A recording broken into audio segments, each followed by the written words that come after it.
All right, 9 o'clock here, and thanks for being with us on this Tuesday, February 14th, as we recap what happened in the double murder trial of Alex Murdaugh today, the disgraced attorney on trial for the shooting deaths of his wife and son. After we go over what happened in the courtroom today, we're going to be joined by our criminal defense attorneys for their take on the latest developments. Well, the day started with Dr. Ellen Reamer back on the stand. The MUSC pathologist testified for the state yesterday. She's the person who performed the autopsies on Paul and Maggie Murdaugh. Under cross-examination by defense attorney Dick Harpootlian today, she was asked about an apparent bruise on the back of Maggie's leg. Like between the sternum and... Were you shown photographs of the back of her thigh that were taken at the scene? No, the back of her calf, I'm sorry. I did not. Okay. You were not asked to opine about whether this was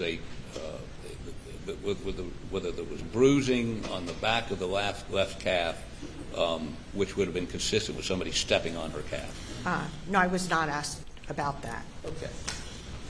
And you were not shown this photo? Correct.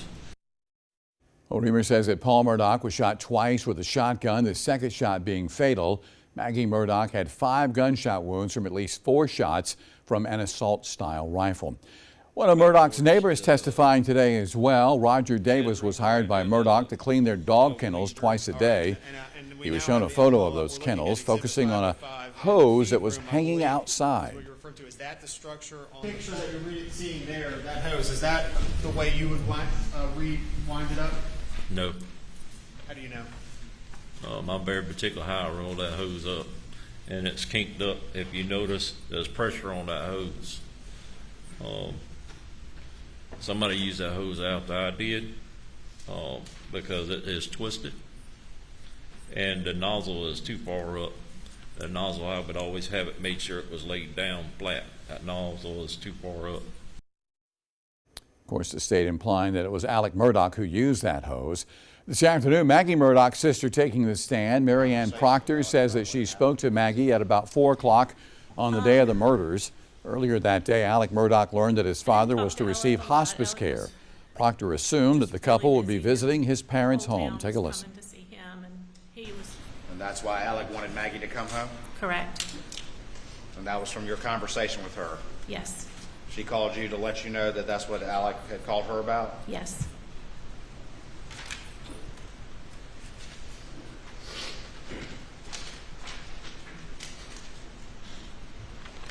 You said she was having some work done at Edisto on June 7th? Yes, just maintenance work, getting it ready for the summer.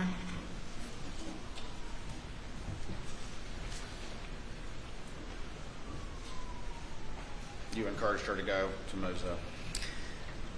I did. Was that the last time you talked to her? Yes.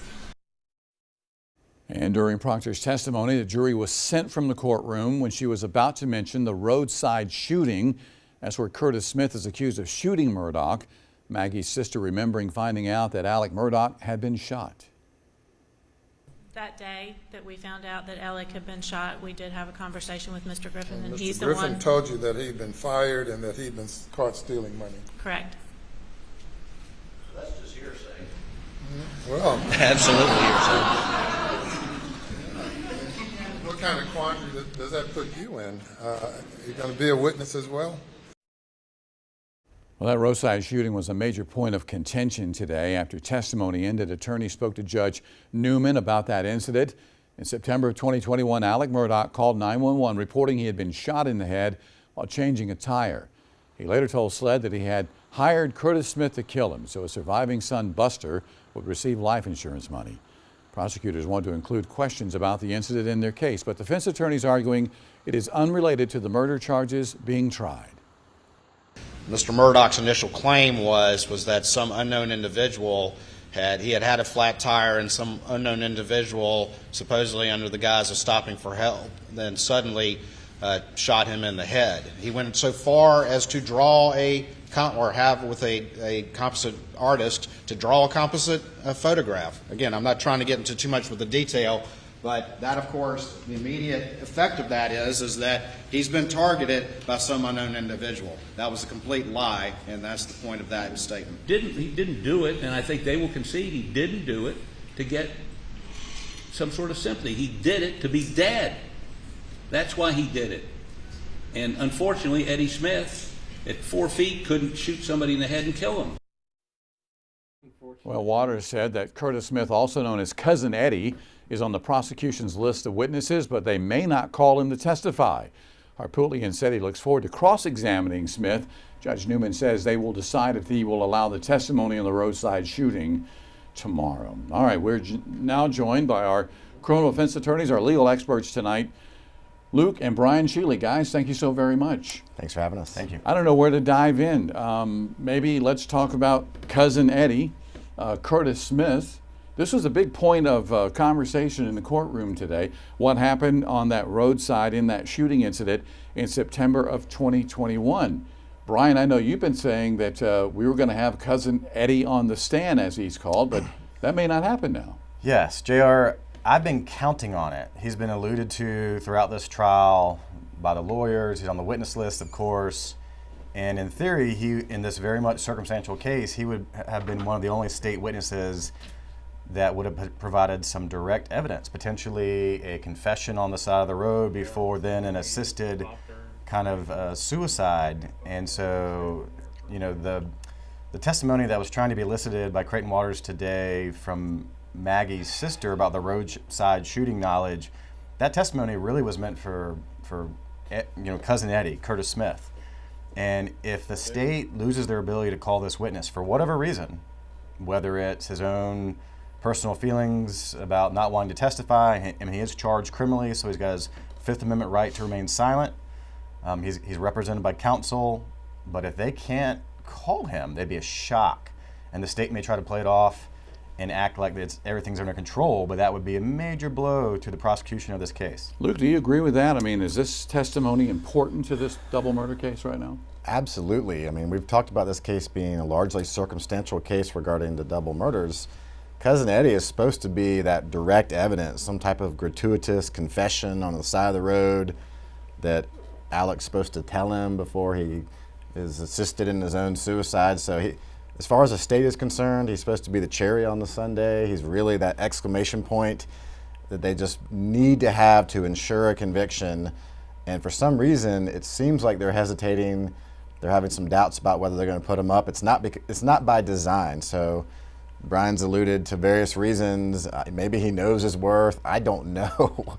Maybe he's asking for too much. But the other important thing, JR, is that not only would he potentially provide some direct evidence of potentially the killings of Paul and Maggie, he would also be providing information to the jury about that attempted suicide. And under the law in South Carolina, the state can seek a special jury instruction that if there's a proper nexus between the attempted suicide and the crime itself due to a guilty conscience, the state can seek to get a special jury instruction that the jury can think about that act, his attempt to kill himself, as an inference of guilt. Right. And without that testimony, they don't get that. And that's another reason the state is going to be having some problems here if they can't get this kind of evidence out. And they try to get it out through Maggie's sister today.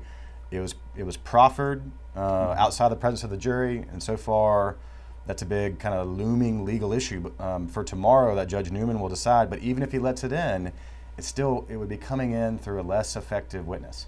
All right, so the crime scene, the dog kennel area, the neighbor who Murdaugh hired to clean this area a couple of times a day, testifying, there he is on the stand, testifying today that water hose that he always used was kinked up. There's a picture of it right there. You can see it in the distance. It was kinked up. It was not the way that he would leave it, which would lead one to believe that someone else used the water hose that night. The state hinting around that it was Alex Murdaugh that perhaps used that water hose. How damaging was that testimony today? it started off kind of being damaging, and the state throughout its laying out the crime scene kind of highlighted the fact that there was water in the kennel area and what could that mean, and really insinuating a washing or covering up of a crime. And they brought him in, and he was real folksy and interesting and likable, kind of from a southern perspective. And he was very consistent about, I feed the dogs twice a day.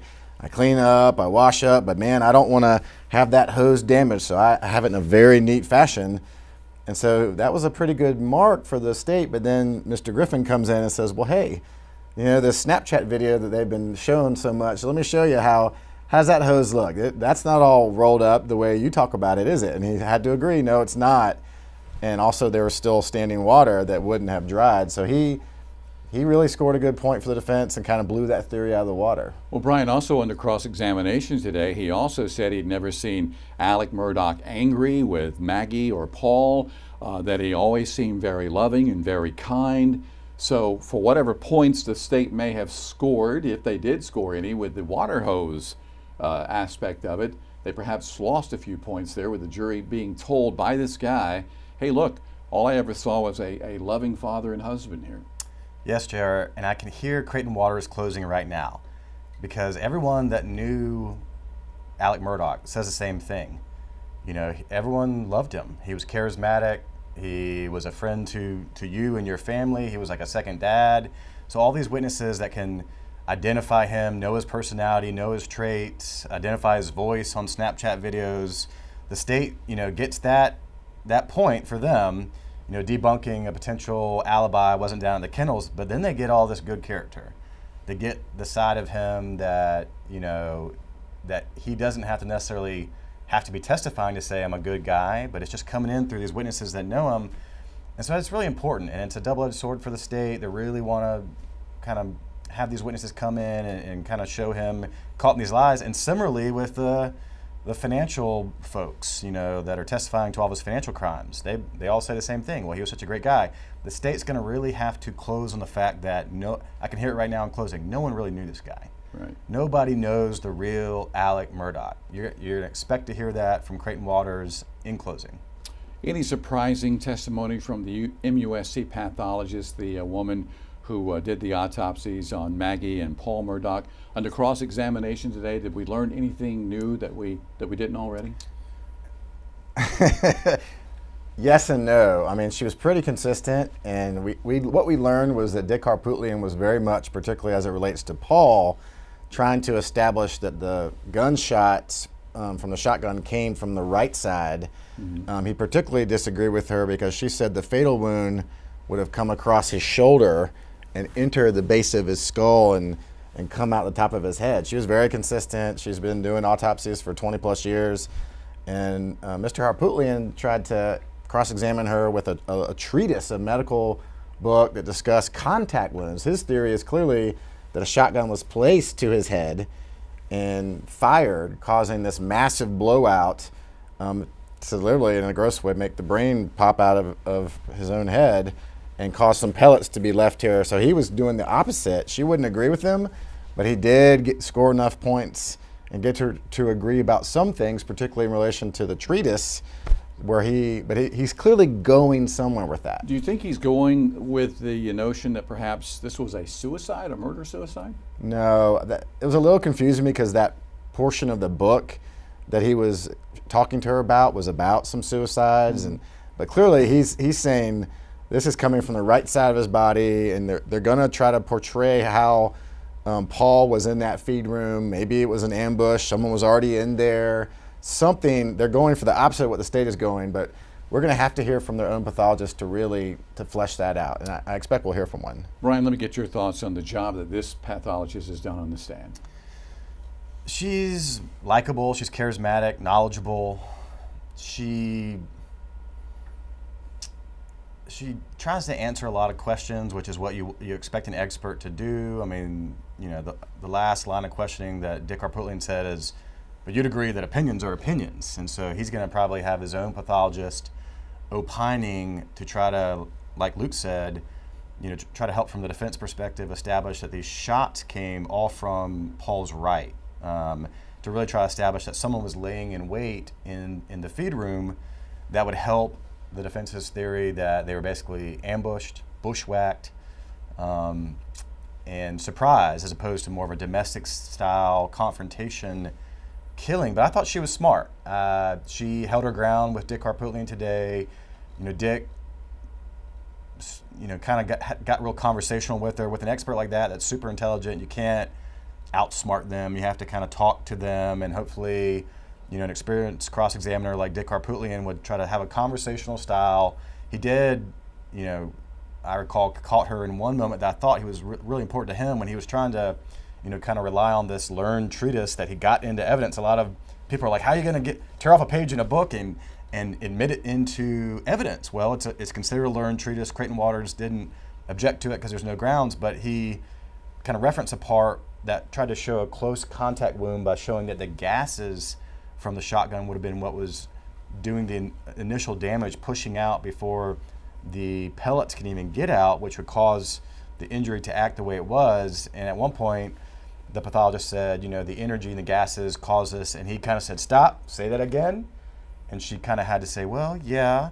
The other big point that I think she couldn't really deal with, she wasn't prepared to deal with, Dick Harpootlian kind of showed her the fact that there was a circular marking on the side of Paul's head that she would consider to be the exit.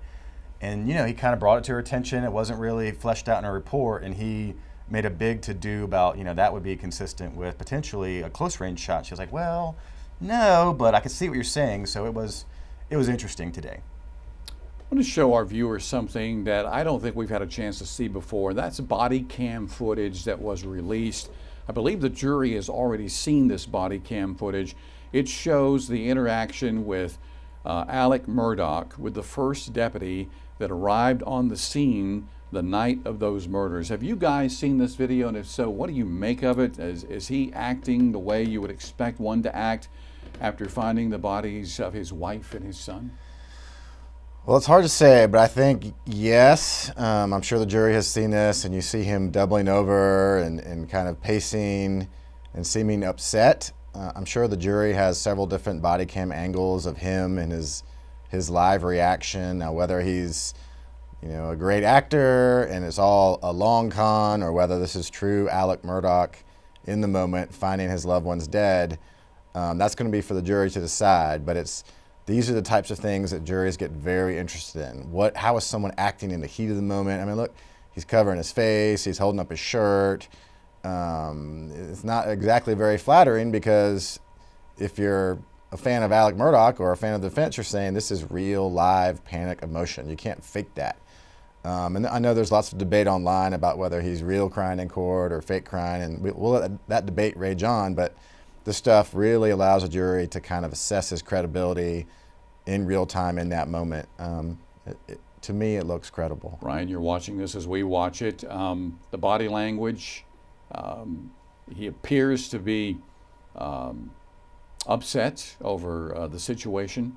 Again, as your brother just pointed out, don't know if he's putting on a good front here for the deputy or what, but what's your take of what you're seeing? Jared, my take is everyone knows about this trial. Hopefully the jurors are as unbiased and have sworn a duty to do their fair and impartial job to assess this case. But everyone uses their common experiences. All the lawyers in closing will be saying, use your common sense. All of them are going to say that. And so I think when you're looking at a video like this, you got to use your common sense. Now, I've seen many, many videos like this of witnesses and defendants themselves after a murder caught on body cam being interviewed in the absence of counsel.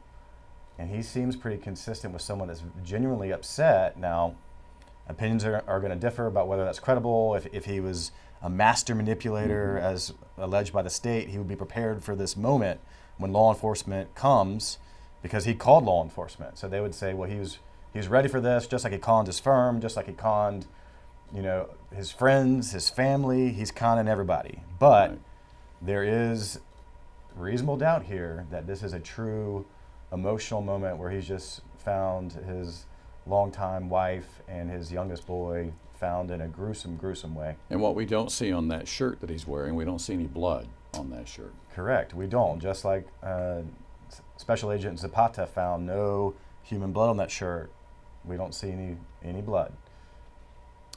What happens next? I know the state had said something about trying to rest their case by Wednesday, but we still have that additional General Motors matter when it comes to Murdaugh's Chevy Suburban. So are we going to get to that tomorrow? And if so, is this thing going to wrap on the state side tomorrow? I think so. They seem confident. I think they thought they were going to wrap up when they had Cousin Eddie, and now that's a big question mark. Someone will testify, probably a FBI agent, maybe there's someone is the same one as before. Someone's going to interpret that OnStar General Motors data now that it's been authenticated. We're going to have probably a lengthy testimony from Agent Owens, who's the lead investigator, who's going to summarize all the things and try to tie up the loose ends. And then the real question mark is, does Cousin Eddie testify or not? But if he doesn't testify, we're certainly wrapping up tomorrow. You believe the same, Brian? We're wrapping up tomorrow? Yeah, wrapping up. State will rest its case. The defense will get an opportunity to put on a case or not. They've introduced lots of evidence, so they're definitely going to put up a case, and it'll be time to get with that side of it. And so that should be interesting. All right. Anything we have not covered from today that you guys want to chime in on? No, it's just fascinating. I mean, this is a real. The Cousin Eddie revelation is both in a trial. I know, everyone kind of feels like, why aren't these lawyers doing better? Why are they calling out of order? I've seen a lot of online, kind of sentiment about why are they jumping around? We had to proffer a lot of testimony, number one, but they are kind of going in and out of order, and I think a lot of it is because they're dealing with what's coming their way. I mean, trial is not a science; it's it's trial practice, and there's variables that are coming at you in all directions. So on both sides, the trial lawyers have to know the law. For the defense, you got to be a zealous advocate. For the state, you got to be representing the state of South Carolina in the prosecution of a very important crime. And variables are rolling at you fast. And so this Cousin Eddie situation is just what I've been thinking about all day. So we'll see how Mr. Waters deals with it, and we'll know more tomorrow. See how it all plays out. And of course, testimony resuming at 9:30 in the morning. You can watch on several different platforms. You can watch on WLTX Plus. You can watch on our YouTube channel. Or as always, you can watch on our website. That's WLTX.com. Thank you so much for watching, and we'll be back again tomorrow. Thank you.